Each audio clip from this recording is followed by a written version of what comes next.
ಕರ್ನಾಟಕ ಕುರುಕ್ಷೇತ್ರ, ಸಿಕ್ಕಾಪಟ್ಟೆ politics. Election ಬುಲೆಟಿನ್ಗೆ ಮತ್ತೊಮ್ಮೆ ಸ್ವಾಗತ. ಸಚಿವ ಸೋಮಣ್ಣ ಕೊನೆಗೂ ಖಡಕ್ ನಿರ್ಧಾರ ಕೈಗೊಂಡಿದ್ದಾರೆ. ಕೆಜೆಪಿಗೆ ಹೋಗೋದೋ ಬಿಜೆಪಿಯಲ್ಲೇ ಉಳಿಯೋದೋ, ಯಾವ ಕ್ಷೇತ್ರದಿಂದ ಎಲೆಕ್ಷನ್ಗೆ ನಿಲ್ಲಬೇಕು ಅಂತ ಗೊಂದಲದಲ್ಲಿದ್ದ ಸೋಮಣ್ಣ ಕೊನೆಗೂ ಕಮಲದಲ್ಲಿ ಕಸರತ್ತು ನಡೆಸಲು ಮುಂದಾಗಿದ್ದಾರೆ.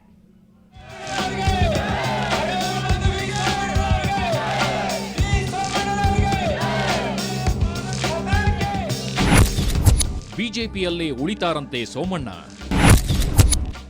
ಯಶಸ್ವಿಯಾಯಿತು ಅಶೋಕ್ ಅನಂತ್ ಸಂಧಾನ. ಸಚಿವ ಸೋಮಣ್ಣ ಬಿಜೆಪಿಯಲ್ಲಿ ಇರ್ತಾರಾ, ಕೆಜೆಪಿಗೆ ಹೋಗ್ತಾರಾ ಅನ್ನೋ ಗೊಂದಲಗಳಿಗೆ ಸ್ವತಃ ಸೋಮಣ್ಣ ಅವರೇ ತೆರೆ ಎಳೆದಿದ್ದಾರೆ. ಕೆಜೆಪಿ ಸೇರ್ತಾರೆ ಅನ್ನೋ ಮಾತನ್ನ ಸುಳ್ಳಾಗಿಸಿದ್ದಾರೆ. ಸೋಮಣ್ಣ ಎಲ್ಲೂ ಹೋಗಲ್ವಂತೆ, ಬಿಜೆಪಿಯಲ್ಲೇ ಇರ್ತಾರಂತೆ. ಇವತ್ತು ಬೆಂಗಳೂರಿನ ತಮ್ಮ ನಿವಾಸದಲ್ಲಿ ಬೆಂಬಲಿಗರು, ಕಾರ್ಯಕರ್ತರು ಹಾಗೂ ಕಾರ್ಪೊರೇಟರ್ಗಳ ಸಭೆ ನಡೆಸಿದ ಸೋಮಣ್ಣ ಬಿಜೆಪಿಯಲ್ಲೇ ಉಳಿಯುವುದಾಗಿ ಪ್ರಕಟಿಸಿದ್ರು. ಸೋಮಣ್ಣ ಅವರ ಈ ನಿರ್ಧಾರಕ್ಕೆ ಕಾರಣ ಸಂಸದ ಅನಂತಕುಮಾರ್ ಹಾಗೂ ಆರ್ ಅಶೋಕ್. ಈ ಇಬ್ಬರು ನಾಯಕರು ನಡೆಸಿದ ಸಂಧಾನ ಯಶಸ್ವಿಯಾಗಿದೆ. ಸೋಮಣ್ಣ ನಿವಾಸಕ್ಕೆ ತೆರಳಿ ಪಕ್ಷ ತೊರೆಯದಂತೆ ಮನವೊಲಿಸಿದ್ದು ಈ ಇಬ್ಬರು ನಾಯಕರೇ. ಇನ್ನು ಸೋಮಣ್ಣ ಗೋವಿಂದರಾಜನಗರ ಕ್ಷೇತ್ರದಿಂದಲೇ ಚುನಾವಣೆಗೆ ಸ್ಪರ್ಧಿಸುತ್ತಾರಂತೆ. ಈ ಮೂಲಕ ಕೆಜೆಪಿ ಸೇರಿ 11 ಕ್ಷೇತ್ರದಿಂದ ಸ್ಪರ್ಧಿಸುವ ಊಹಾಪೋಹಗಳಿಗೆ ತೆರೆ ಎಳೆದರು. ಸೋಮಣ್ಣ ಇಲ್ಲಿಂದ ಅಲ್ಲಾಡ್ತಾನೆ, ಅಲ್ಲಿಂದ ಇಲ್ಲಾಡ್ತಾನೆ ಅಂತ. ಸೋಮಣ್ಣ ಎಲ್ಲಾದ್ರೂ ಕೂಡ ಸೋಮಣ್ಣನ ಹಿಂದೆ ಇರ್ತಕ್ಕಂಥ ಶಕ್ತಿ ಯಾವ್ದಪ್ಪ ಅಂದ್ರೆ ಅದು ಈ ಭಾಗದ ಜನತೆ, ಈ ಭಾಗದ ಹಿರಿಯರು, ಈ ಭಾಗದ ತಾಯಂದಿರು, ಈ ಭಾಗದ ನನ್ನ ಆತ್ಮೀಯರು. ಅದಕ್ಕೋಸ್ಕರ ಸೋಮಣ್ಣ ಇದು ಕೊನೆಯ ಹಂತದಲ್ಲಿ ನನ್ನ ಮನವಿ ಇಷ್ಟನೇ, ನನಗೆ ನೆಮ್ಮದಿಯಿಂದ ಜೀವನ ಮಾಡ್ತಕ್ಕಂಥದ್ದು ಮುಖ್ಯ ಅಲ್ಲ. ನನ್ನಂತ ಸಾವಿರಾರು ಕುಟುಂಬಗಳು ನೆಮ್ಮದಿಯಿಂದ ಆಗಬೇಕು. ಯಡಿಯೂರಪ್ಪ ಬಿಜೆಪಿ ಬಿಟ್ಟಿದ್ದು ಸೋಮಣ್ಣ ಅವರಿಗೆ ಬೇಸರ ತರಿಸಿದ್ದಂತೆ. ಬಿಜೆಪಿ ತಾಯಿ ಬೇರು ಇದ್ದಂತೆ, ಯಾವತ್ತು ತಾಯಿಯನ್ನ ಬಿಟ್ಟು ಹೋಗಬಾರ್ದು ಅಂತ ಕಣ್ಣೀರಾದ್ರು. ಕಣ್ಣೀರಧಾರೆ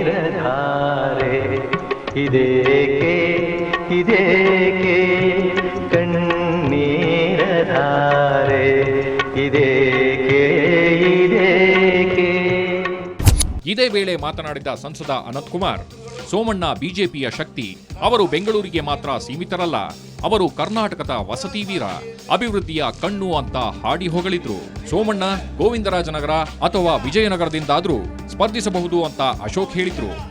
ಬೆಂಗಳೂರಿನ 2 ಅಭಿವೃದ್ಧಿಯ ಕಣ್ಣುಗಳಿದ್ದ ಹಾಗೆ, ಅವರು ಕರ್ನಾಟಕದ 2 ಕಣ್ಣುಗಳಿದ್ದ ಹಾಗೆ, ಮತ್ತೆ ಭಾರತೀಯ ಜನತಾ ಪಾರ್ಟಿಯ ಅಭಿವೃದ್ಧಿಯ 2 ಕಣ್ಣುಗಳಿದ್ದ ಹಾಗೆ ಅಂತ ಹೇಳಿ ಅವ್ರನ್ನ ನಾನು ತುಂಬಾ ಹೃದಯದಿಂದ ಶ್ಲಾಘಿಸಲಿಕ್ಕೆ ಇಚ್ಛೆ ಪಡ್ತಾ ಇದ್ದೇನೆ. ಸೋಮಣ್ಣ ಅವರು ಸ್ಪರ್ಧೆ ಮಾಡಬೇಕು ಅನ್ನೋ ಬಯಕೆ ನಂದ ಅನಂತಕುಮಾರ್ ಅವರ ಬಯಕೆ ಇದೆ. ಬೆಂಗಳೂರಿಗೆ ಅವಶ್ಯಕತೆ ಇದೆ, ಬೆಂಗಳೂರಿನ ಜನತೆಗೆ ಅವಶ್ಯಕತೆ ಇದೆ, ಹಳೆ ಮೈಸೂರು ಭಾಗದ ಜನಗಳ ಅವಶ್ಯಕತೆ ಇದೆ. ಸೋಮಣ್ಣವರು ಬಹಳ ವರ್ಷಗಳ ಕಾಲದಿಂದ ಜನರ ಒಡನಾಡಿಯಾಗಿ ಕೆಲಸ ಮಾಡಿದರು. ಸೋಮಣ್ಣ ಬಿಜೆಪಿಯಲ್ಲೇ ಉಳಿಯುತ್ತಿರುವುದಕ್ಕೆ ಕೆಜೆಪಿ ಅಧ್ಯಕ್ಷ ಯಡಿಯೂರಪ್ಪ ಶುಭ ಕೋರಿದ್ದಾರೆ. ಸೋಮಣ್ಣ ಅವರಿಗೆ ಯಾವ ಪಕ್ಷದಲ್ಲಿ ಇರಬೇಕು ಅನ್ಸುತ್ತೋ ಅದೇ ಪಕ್ಷದಲ್ಲಿರಲಿ, ಅವರಿಗೆ ದೇವರು ಒಳ್ಳೆಯದನ್ನ ಮಾಡಲಿ ಅಂತ ಹಾರೈಸಿದ್ದಾರೆ.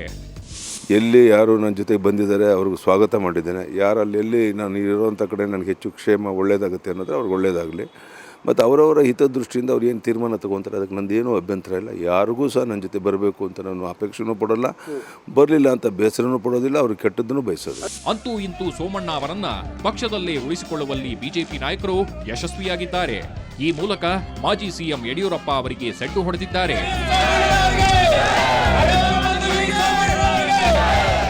ಬೆಂಗಳೂರಿನಿಂದ ಕ್ಯಾಮರಾಮನ್ ರಾಮರಾವ್ ಜೊತೆ ಅರವಿಂದ್ ಬಿರಾದರ್, ಸುವರ್ಣ ನ್ಯೂಸ್. ದಾವಣಗೆರೆ ಜಿಲ್ಲೆಯಲ್ಲಿ ಜಿಗಿತ ವೀರರ ಅಬ್ಬರ ಜೋರಾಗಿದೆ. ಎಲೆಕ್ಷನ್ ಘೋಷಣೆ ಬೆನ್ನಲ್ಲೇ ಜಿಲ್ಲೆಯ 4 ಬಿಜೆಪಿ ಶಾಸಕರು ಕೆಜೆಪಿಗೆ ಡೈವ್ ಹೊಡೆದಿದ್ದಾರೆ.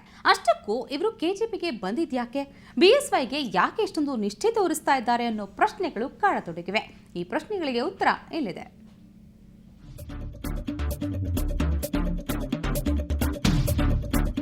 ದಾವಣಗೆರೆ ಜಿಲ್ಲೆಯಲ್ಲಿ ಈಗ ಪಕ್ಷಾಂತರದ್ದೇ ಪರ್ವ.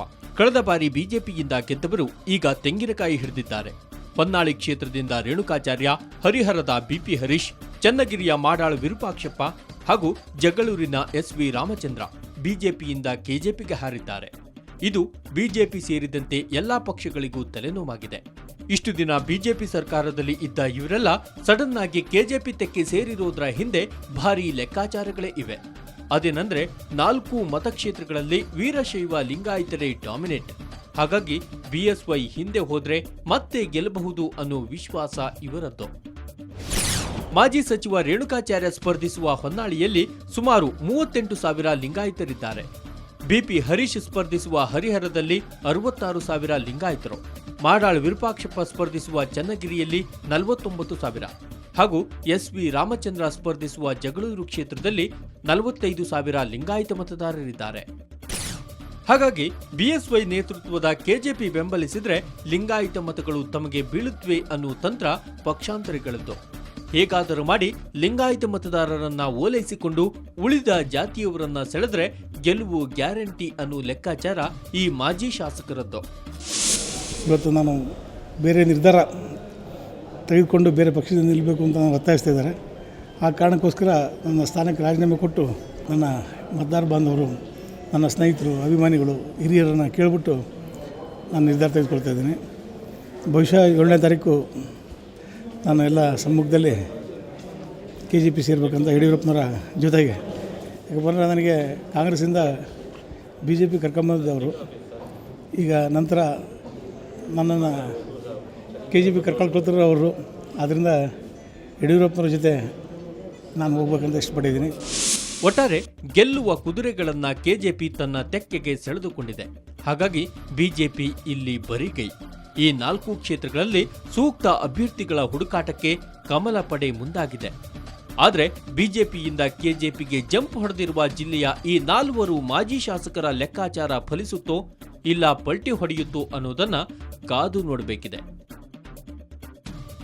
ದಾವಣಗೆರೆಯಿಂದ ಕ್ಯಾಮರಾಮನ್ ಕಿರಣ್ ಜೊತೆ ವರದರಾಜ್, ಸುವರ್ಣ ನ್ಯೂಸ್. ಚುನಾವಣೆ ಅಂದಮೇಲೆ ಅಕ್ರಮಗಳಿಗೇನು ಬರ ಇರಲ್ಲ. ಹೀಗಾಗಿ ಹದ್ದಿನ ಕಣ್ಣು ಇಡಬೇಕಾಗತ್ತೆ. ಅದು ಹೇಗೆ ಅಂತ ನೋಡೋಣ ಬ್ರೇಕ್ ನಂತರ. ಕರ್ನಾಟಕ ಕುರುಕ್ಷೇತ್ರ ಸಿಕ್ಕಾಪಟ್ಟೆ ಪಾಲಿಟಿಕ್ಸ್.